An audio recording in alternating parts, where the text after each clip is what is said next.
Cześć, tu Magda z kanału Wnętrza Zewnętrza. W tym filmie pokażę Wam loftowe mieszkanie w starej kamienicy, w którym retro meble i dodatki mieszają się z surowym wykończeniem, tworząc wyjątkowy klimat.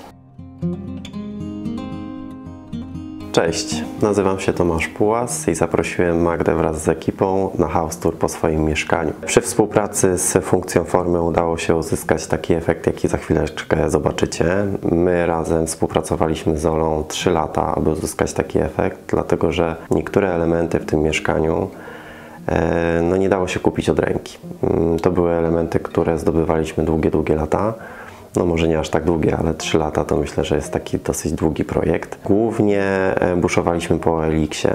Ja i Ola staraliśmy się nie spoczywać na laurach i codziennie gdzieś tam prześwietlać strony OLX-a. No i znajdować niektóre smaczki, które Magda zapewne Wam pokaże. Mieszkanie tak na dobrą sprawę miesza w sobie kilka stylów. Styl loftowy, trochę retro, trochę wabi-sabi. Głównie chodziło o to, aby uzyskać asymetrię w tym mieszkaniu, żeby nie było wszystko wymierzone pod linijkę i żeby też umieścić w tym mieszkaniu kilka mebli retro, które uwielbiam. I nie znajdziecie tutaj na pewno żadnych imitacji, czyli imitacji betonu, imitacji drewna czy imitacji lnu. Zależało mi na tym, aby wszystko było z naturalnych materiałów. Mam nadzieję, że będzie to dla Was inspirujące. Zaczynamy jak zwykle przy wejściu. Jesteśmy w przedpokoju i na tym poziomie mieszkanie ma 39 m², ale nad nami jest jeszcze antresola, dodatkowe 8 metrów i zwróćcie uwagę, że nad przedpokojem zamiast zwykłej zabudowanej podłogi jest kratka, dzięki czemu tutaj do przedpokoju, w którym nie ma żadnego okna, wpada dużo światła dziennego z okien dachowych. I tu obok są schody, też zwróćcie uwagę na ich kształt. One nie zajmują bardzo dużo miejsca. Oczywiście nie są aż tak komfortowe do wchodzenia jak zwykłe schody, ale gdy nie ma tej przestrzeni aż tak dużo, to takie rozwiązanie naprawdę fajnie się sprawdza i dodatkowo też zdecydowanie ciekawie wyglądają. Przy wejściu jest jeszcze kilka detali, które koniecznie chcę Wam pokazać i przede wszystkim ten stary telefon, który już nie jest telefonem. Został mu wymieniony środek i teraz pełni funkcję domofonu i naprawdę działa. Dzwoni, można odebrać, dowiedzieć się, kto do nas idzie, a następnie otworzyć drzwi na dole, wybierając dowolny numer. Magia, niesamowite. Takie dekoracje są super, ale w momencie, kiedy są nie tylko dekoracjami, ale też pełnią swoją funkcję, no to jest coś fantastycznego. Uwielbiam takie elementy we wnętrzach. I ten telefon, a już właściwie domofon, stoi na takiej kolumnie i tę betonową nóżkę Tomek wykonał samodzielnie, wykorzystując odpowiednią formę. I tak samo to lustro, ono nie od początku było takie postarzane, tylko to już jest zasługa Tomka. Jeżeli chcielibyście tak postarzyć tafle szkła w swoim lustrze, poszukajcie w internecie, na pewno są do tego odpowiednie instrukcje. A tu dalej mamy kable, przy czym w nich nie płynie prąd. To mieszkanie ma nową instalację elektryczną, nie było sensu jej wymieniać, więc kable zostały położone dekoracyjnie, by utrzymać ten loftowy charakter. Tu dalej mamy drzwi, a na nich haczyk, ale do góry nogami. Nie można na nim niby nic powiesić, mogłoby się wydawać, ale to nie tak, bo ten haczyk służy do wieszania wieńców na drzwiach od strony klatki schodowej. I wtedy można zaczepić je z tej strony, a tam od wejścia pięknie wyglądają. Haczyk jest przeźroczysty, więc na co dzień nie rzuca się w oczy. Tu dalej mamy na ścianie taką starą skrzyneczkę, w której są klucze. I zobaczcie te firaneczki, takie drobne detale wyglądają fantastycznie. Uwielbiam to, gdy we wnętrzu nawet taki drobiazg jest po prostu piękny. Tu dalej mamy stare drzwi dwuskrzydłowe, które zostały tu przywiezione i początkowo miały pełnić tylko funkcję dekoracyjną, ale jednak stały się wejściem do łazienki i zostały pomalowane na zielono. I zieleń to jest taki kolor, który powtarza się w tym mieszkaniu w nawiązaniu do zieleni za oknem.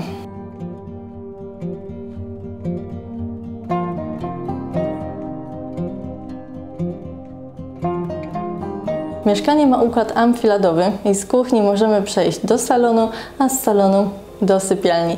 Zostajmy jednak jeszcze na moment tutaj i spójrzcie na ścianę za blatem kuchennym.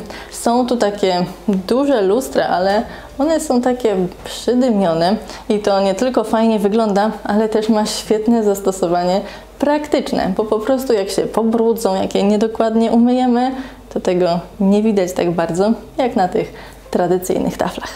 Zabudowa kuchenna została wykonana przez stolarza. Blat jest kamienny, a fronty są bardzo ciekawe. Spójrzcie, one są tak naprawdę z płyty meblowej, ale tu z zewnątrz jest blacha. I Tomek zadbał o to, żeby na tej blaszce pojawiła się rdza. Na metalu nie jest o to ciężko. I gdy już efekt wizualny był właściwy, wtedy fronty zostały zalakierowane i teraz wyglądają naprawdę wyjątkowo. Nie ma drugich takich. Gdy decydujemy się na tak dekoracyjną ścianę w kuchni, możemy mieć problem z umiejscowieniem na niej gniazdek, a te w kuchni, jak wiadomo, są niezbędne. Dobrym rozwiązaniem może być wtedy zrobienie ich na ścianie bocznej, ale fajnym rozwiązaniem może być zrobienie ich w blacie, tak jak tutaj. I żeby nie robić zbyt wielu dziur, w ramach jednego otworu możemy mieć kilka gniazdek. Z tej strony kuchni nad zlewem jest stara szafeczka, tu można sobie odwiesić kubki, a pod zlewem za lnianą zasłonką jest zmywarka, taka wolno stojąca, nieduża. Mieści się w niej trochę mniej rzeczy niż w zwykłej, no bo po prostu tu jest jeden poziom, ale tak naprawdę do niedużego mieszkania wystarcza, a zdecydowanie lepsza nieduża zmywarka niż żadna. Bardzo ciekawym wyposażeniem jest też ta szafa, która jest bardzo dekoracyjna, ale to żaden antyk i dlatego została przystosowana na piecyk i pralkę. Naprawdę. Chwilowo akurat teraz nie ma pralki, ale wcześniej stała w tym miejscu zamiast odkurzacza, a tu obok jest ukryty piecyk. Nie ma tylnej ścianki. W szafie na dole jest specjalna mata, która tak wytłumia wibracje pralki, żeby mebel się po prostu za bardzo nie rozchwiał i myślę, że to jest najładniej ukryty piecyk i pralka, z jakimi miałam do czynienia, bo ta szafa wygląda naprawdę fantastycznie i w życiu bym się nie domyśliła, co się w niej kryje. Na środku kuchni stoi stary, okrągły stół, który jest już trochę zniszczony i poprzednia właścicielka chciała go porąbać i spalić, ale na szczęście udało się uniknąć tego scenariusza. Stół stanął w tym miejscu i myślę, że jest naprawdę świetny. A teraz spójrzcie tu na ścianę za mną, na której wisi obraz, który niesie ze sobą, moim zdaniem, ważne przesłanie. Magda namówiła mnie, abym opowiedział trochę o tym obrazie. Jest to obraz wykonany przeze mnie. Symbolizuje obecną sytuację LGBT w Polsce. Widoczna jest na nim twarz mężczyzny, która symbolizuje państwo polskie i ten mężczyzna ma zakryte oczy, czyli jest ślepy na to, co się dzieje obecnie ze społecznością LGBT. Tutaj jest mały symbol flagi tęczowej, który wyraźnie mówi, o jaki temat chodzi. Salon i sypialnia to praktycznie jedno pomieszczenie. Często Wam pokazuję sypialnie wydzielone przeszkloną ścianą, a tu mamy zupełnie inne rozwiązanie.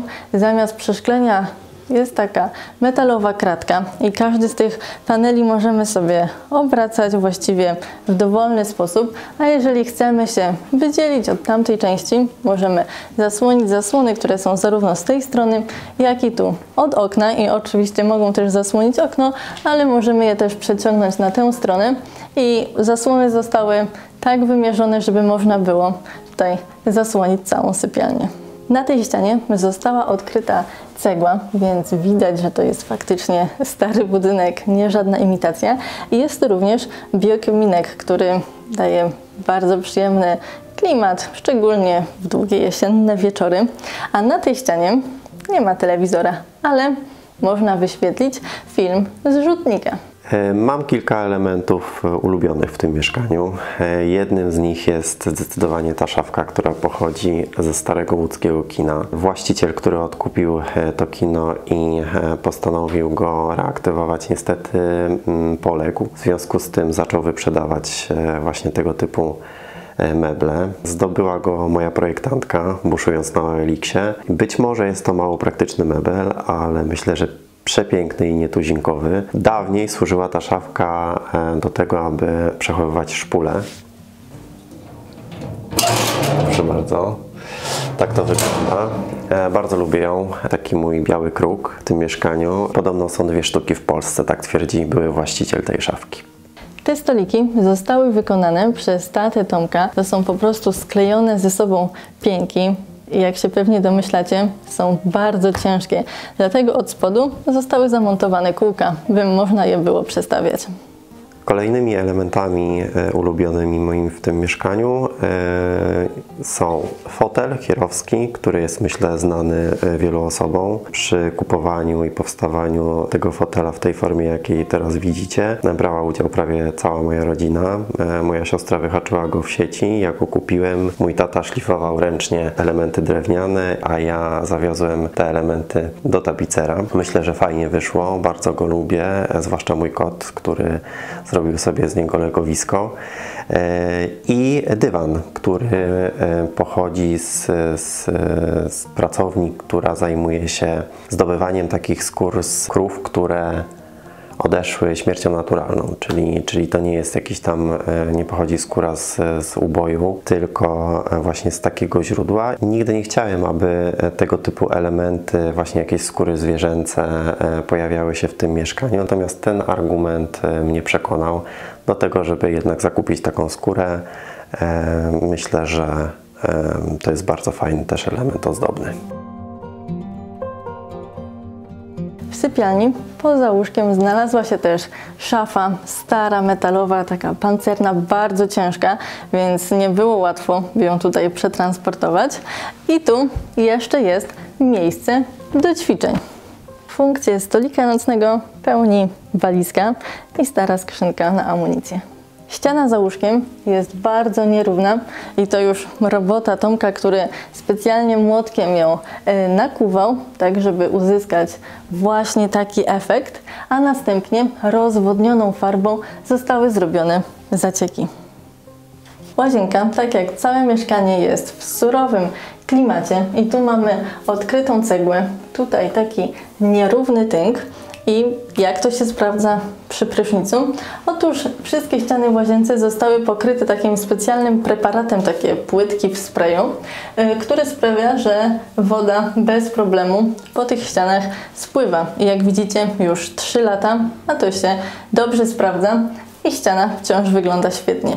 Z tej strony natomiast mamy taką metalową zabudowę zrobioną przez kowala i również te półeczki wyżej zostały zrobione na wymiar na zamówienie.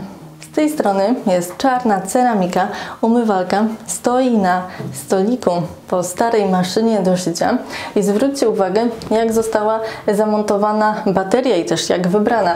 Zakręcając wodę, nasze ręce tak naprawdę nie wychodzą poza obręb umywalki, więc jak woda kapie, to tutaj i minimalizujemy w ten sposób zachlapywanie drewnianego blatu. Spójrzcie też na lustro, które można pochylić. I to jest bardzo fajne rozwiązanie. Też dla dzieci czy osób o niedużym wzroście nie trzeba wtedy montować lustra bardzo nisko i narażać się na częste zachlapywanie i częste mycie, no bo nikt chyba nie lubi zbyt często myć luster. Można zamontować lustro wyżej, tylko po prostu pod odpowiednim kątem i uzyskamy ten sam efekt. Też będziemy mogli się spokojnie w nim przeglądać.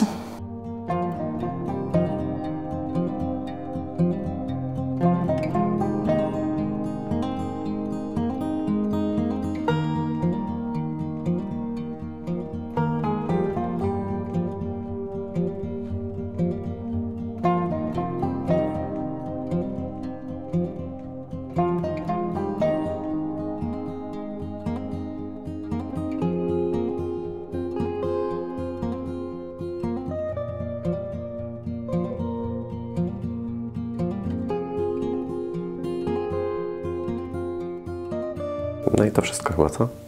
W tym filmie to już wszystko. Zajrzyjcie oczywiście do opisu, gdzie zostawiam linki. Czekam na Wasze łapki w górę, komentarze. Zachęcam do subskrybowania kanału i zapraszam na naszą stronę internetową wnętrzazewnętrza.pl. Do zobaczenia. Pa, pa.